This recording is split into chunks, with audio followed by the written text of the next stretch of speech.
So there it is, the Mini Electric, also known as the Mini SE, also known as the Mini EV. So is it good? That one I'll leave it up to you guys to judge.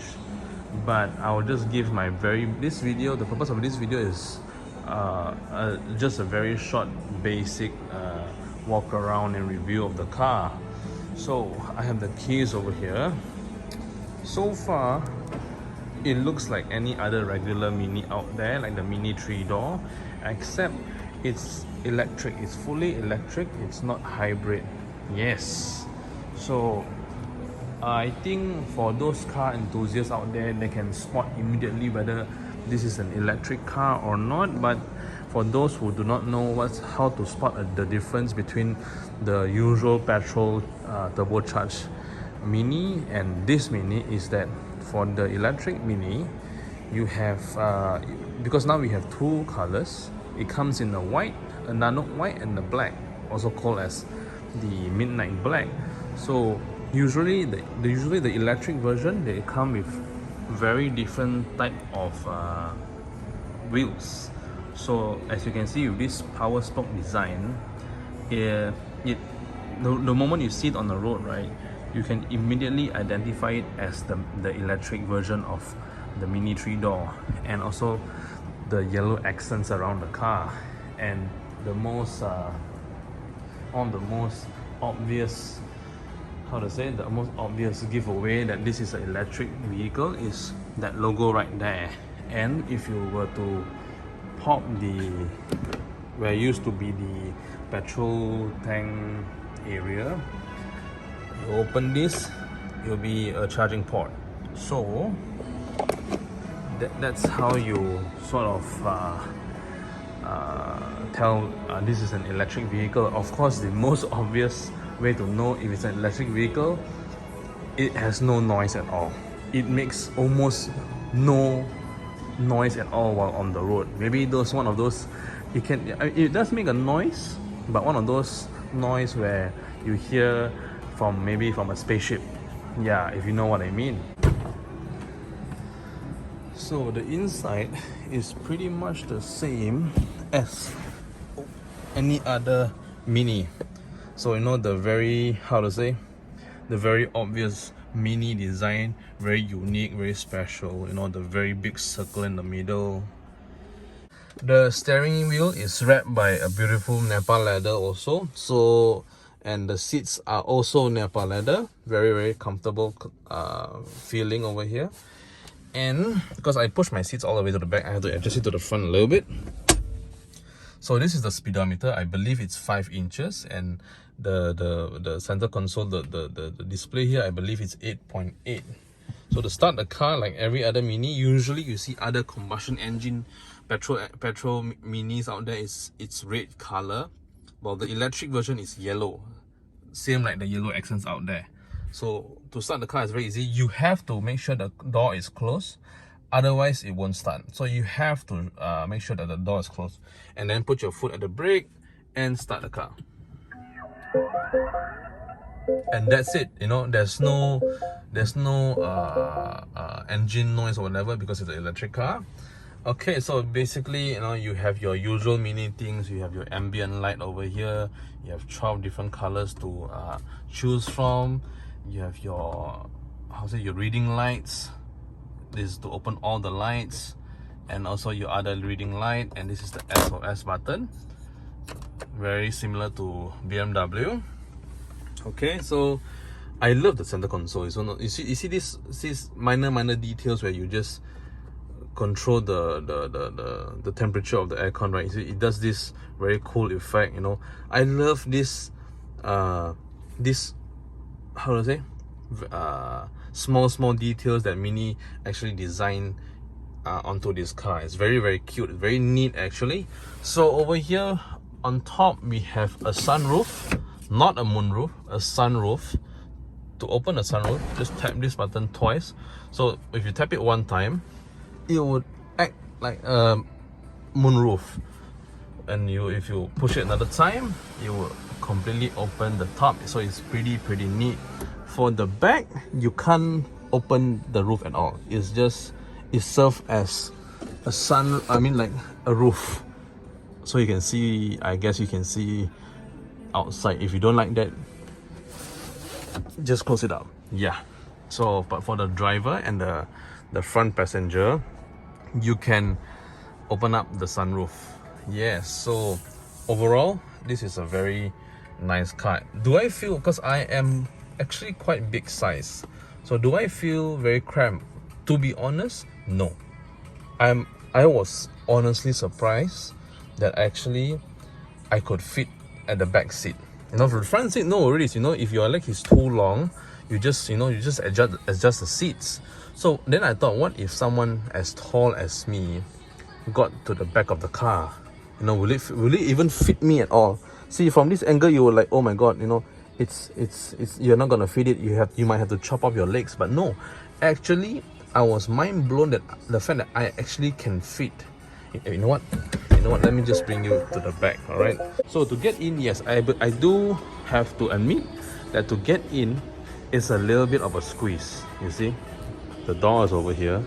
Okay, so as you can see, that was my sitting position.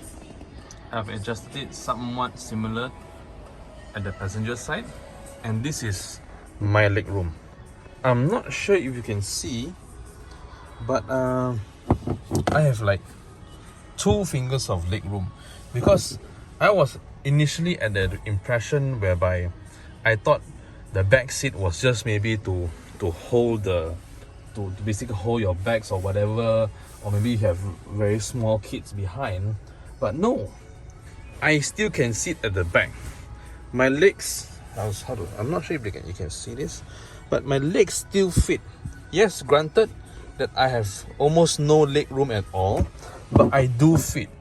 As for my head, let me check. And as for my headroom, I have about, I have about 1 to 2 fingers of headroom, which is not bad. You know, I was surprised that I actually can fit at the back. So yeah. So now we are at the back of the car, and the boot actually is decently sized, I would say. I wouldn't say it's incredibly small. It's decent size. It's not too big either. It is 221 liters of boot space. And if let's say you have if you're going to IKEA or whatever, you can just pop these seats up and roll it down, you know. And now you have a combined space of 731 liters, and that's actually a lot of space. All right, provided you don't have 2 extra passengers at the back. But if you do not, and you're going to make a trip down to IKEA, you actually have a lot of boot space. You have 731 liters of boot space.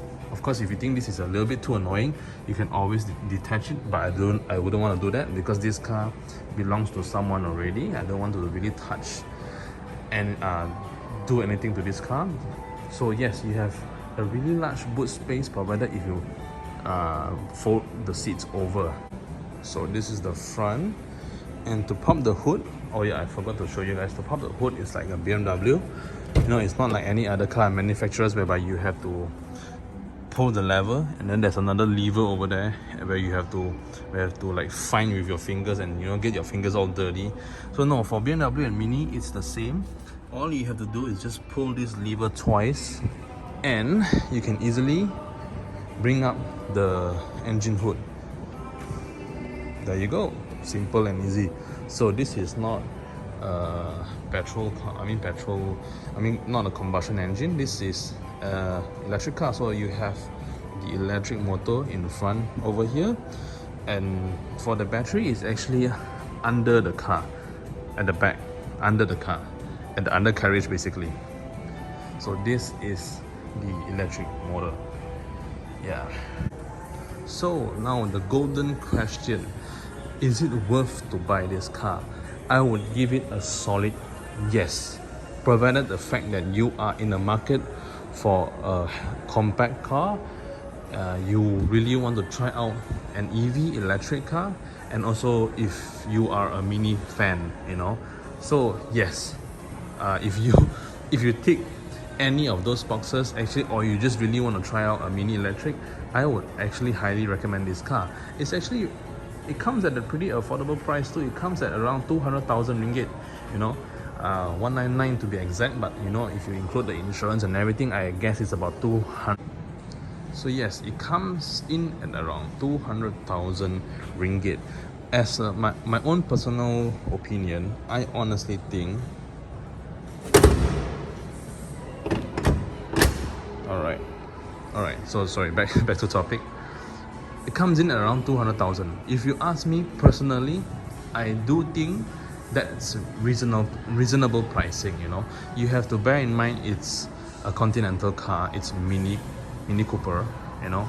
And since when was the last time you see a new Mini Cooper as nice looking as this going for 200,000 ringgit new, you know?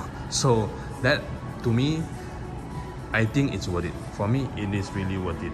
200k new to try out the EV experience, the electric car experience, and on the Mini, you get the go-kart feeling, you get all the all the gimmicks and all the details, all the lights, you know, everything, basically whatever you expect from buying a Mini, you get it in this car also. You know, you have a sunroof, your passenger seat also has a glass roof, you know, and it has Napa leather seats, it has run flat tires, 17-inch rims, 181 horsepower if I'm not wrong, 270 newton meters of torque.